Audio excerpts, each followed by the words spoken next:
शाम को पार्टी से घर आते ही घर का दरवाज़ा खुलते ही विजय ने चटाक चटाक अपनी पत्नी सुनीता के गालों पर जोरदार दो थप्पड़ मारे। अचानक पड़े थप्पड़ से सुनीता ज़मीन पर नीचे गिर गई। यह देखकर पास खड़ी सुनीता की 2 साल की बेटी उसे पकड़कर रोने लगी।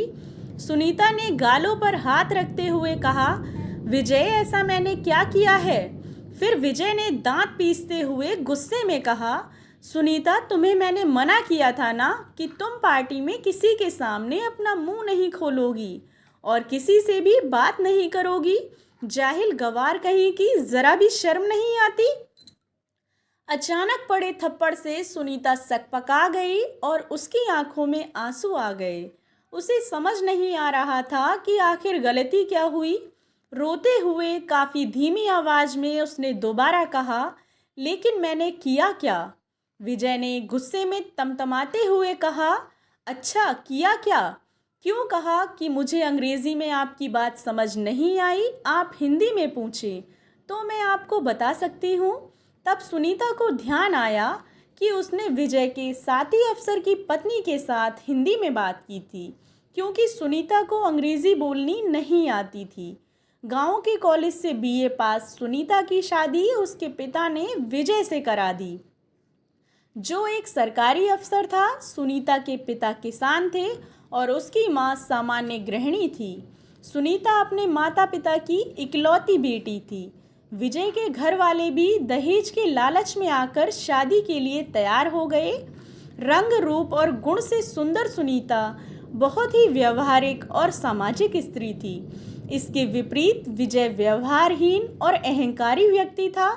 उसे अपने पद और प्रतिष्ठा का इतना घमंड था कि उसके आगे वह किसी को कुछ नहीं समझता था। खासकर अपनी पत्नी सुनीता को तो वह हमेशा से अपने पैर की जूती समझता था। उसके लिए पत्नी का मतलब सिर्फ घर की नौकरानी था। 4 साल की शादी में ऐसा कोई दिन नहीं था जब विजय ने सुनीता को उसकी पढ़ाई और नौकरी ना होने पर ताना ना मारा हो या उसके साथ हिंसा ना की हो। बात बात पर सुनीता को थप्पड़ मारना तो उसके लिए आम बात थी। अब रोज़ रोज़ की मारपीट से सुनीता भी परेशान हो चुकी थी, लेकिन आज उसने तय किया कि वह भी अब चुप नहीं रहेगी। उसने खुद को संभालते हुए, आंखों से बहते हुए आंसू को पोंछते हुए विजय से कहा, हाँ, मुझे शर्म नहीं आती इस बात को स्वीकारने में कि मुझे अंग्रेज़ी बोलनी नहीं आती, लेकिन इस वजह से मेरा कोई वजूद नहीं है, इस बात को भी मैं नहीं मानती। सुनीता के जवाब को सुनकर विजय ने फिर सुनीता के बालों को खींचते हुए कहा, अच्छा, बड़ी जुबान चलने लगी है। कान खोल कर सुन लो, कोई औकात नहीं है तुम्हारी, ना ही कोई वजूद है। जिस दिन मैंने तुम्हें छोड़ दिया ना, उस दिन लोगों के घर घर जाकर नौकरानी का काम करोगी। तब जाकर मुश्किल से पेट भर पाओगी। सम्मान और इज्जत तो तुम भूल ही जाओ, क्योंकि तलाकशुदा स्त्री को समाज में कभी सम्मान नहीं मिलता। तुम मेरी पत्नी हो, एक सरकारी अफसर की पत्नी, इसलिए लोग तुम्हारी इज्जत करते हैं और यही तुम्हारी पहचान है। 2 साल की बेटी को गोद में लेकर सुनीता ने कहा, वह तो मैं पिछले 4 सालों से धोखे में थी कि तुम मुझसे प्यार करते हो और एक ना एक दिन तुम मेरे प्यार को समझोगे और मैं तुम्हें अपने प्यार से बदल दूंगी। लेकिन मैं गलत थी। मुझे क्या पता था कि प्रतिस्पर्धा पति पत्नी में भी होती है। ठीक है विजय, मैं जा रही हूँ, हमेशा हमेशा के लिए तुम्हारी ज़िंदगी से। अपने स्टैंडर्ड की दूसरी पत्नी ले आना अपने लिए, मैं तलाक के पेपर भेज दूंगी। सुनीता अपने गांव, अपने माता पिता के पास चली गई। समाज के ताने बाने को सुनकर भी उसने कभी हार नहीं मानी और सामाजिक कार्यों में जुट गई और अपने दर्द को कलम की सहायता से डायरी के पन्नों पर लिखने लगी। लेकिन कहते हैं ना कि सूर्य की तेज रोशनी को काले घने बादल कभी नहीं ढक सकते। उसी प्रकार सुनीता की प्रतिभा भी कब तक समाज से छिपी रह सकती थी। सुनीता को भी प्रसिद्धि मिली। पूरे 20 साल बाद, कड़े परिश्रम के बाद, आज जब सुनीता और विजय का सामना हुआ तो पुरानी कड़वी बातें याद आ गईं।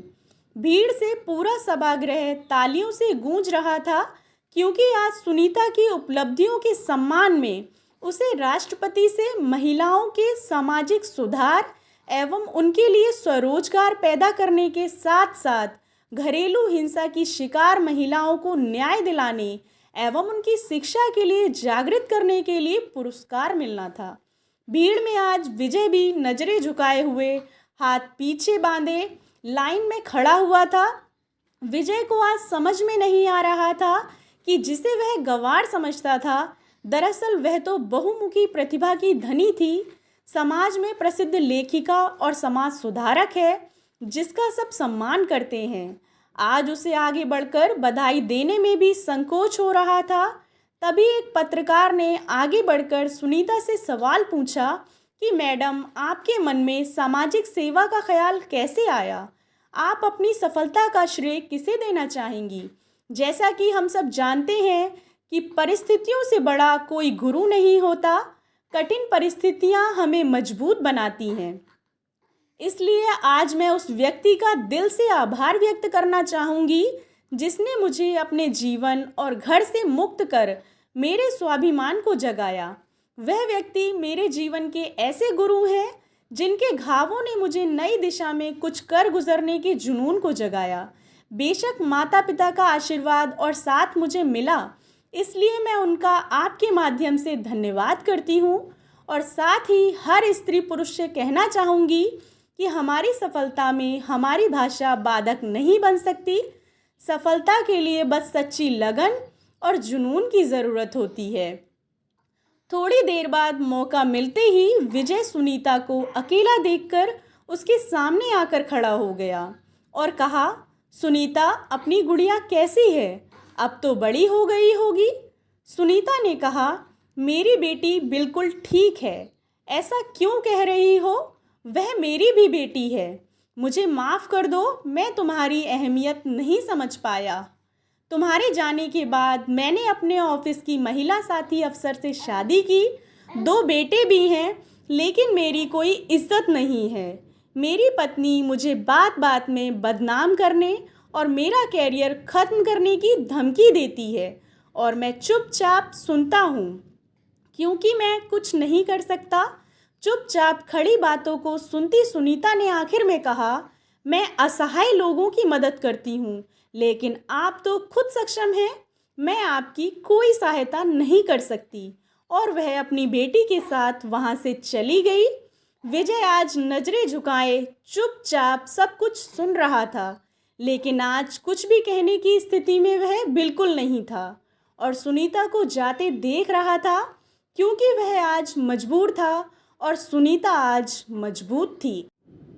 दोस्तों, महिलाओं को लोग बेबस और मजबूर समझते हैं। असल में वह मजबूर होती नहीं है। अगर वह कुछ करने की ठान ले तो फिर कोई भी उन्हें कभी हरा नहीं सकता। आशा करती हूँ आपको कहानी पसंद आई होगी। कहानी पसंद आई हो तो चैनल को सब्सक्राइब करें और कहानी को लाइक एंड शेयर करें। कहानी सुनने के लिए आप लोगों का बहुत बहुत धन्यवाद।